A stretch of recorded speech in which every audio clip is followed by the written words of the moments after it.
On the front page, liberation battle has just begun, Raila says. So Raila Odinga there unveiling 6 issues in which he believes are key to ending Kenya's standoff in every election. He says this fight really is about the country's democracy and free, fair and credible elections in the country. We'll be looking at this in a bit more detail in just a moment. In studio, we also have William Okech, who is an advocate helping us analyze the dailies this morning. Thank you so much for joining us, William. Thank you. Based on that report by Chris Thairu and what's making headlines on the dailies this morning, what do you make of this big announcement by the opposition, so to speak? Yes, certainly so. I think we have said it here previously that Honorable Raila Odinga, being the statesperson that he has been, whatever action plan that he was going to contemplate was going to be within the legal and constitutional provisions that are there in the current constitution. Talking of the People's Assembly, as it were, talking of proposals to reform the electoral system, to reform the structure of government, all those are issues which are provided for in Article 257 of the Constitution.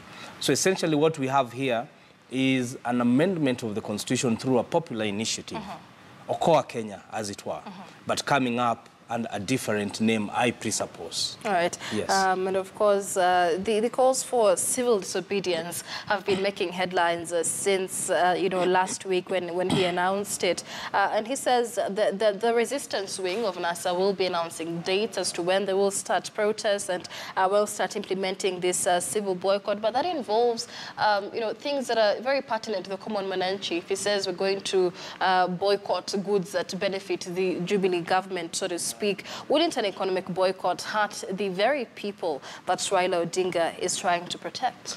Well, by practice, an economic boycott, depending on the scale and the effectiveness, may hurt certain sections of the economy.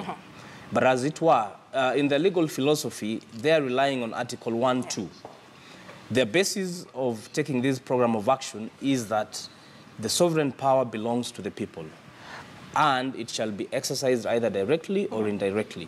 So what they're counting on is an exercise of this sovereign power through direct means. When you look at the Constitution, the few instances where sovereign power may be exercised directly are provided for in the Constitution. One, it's by public participation of the people in decision-making through public consultations.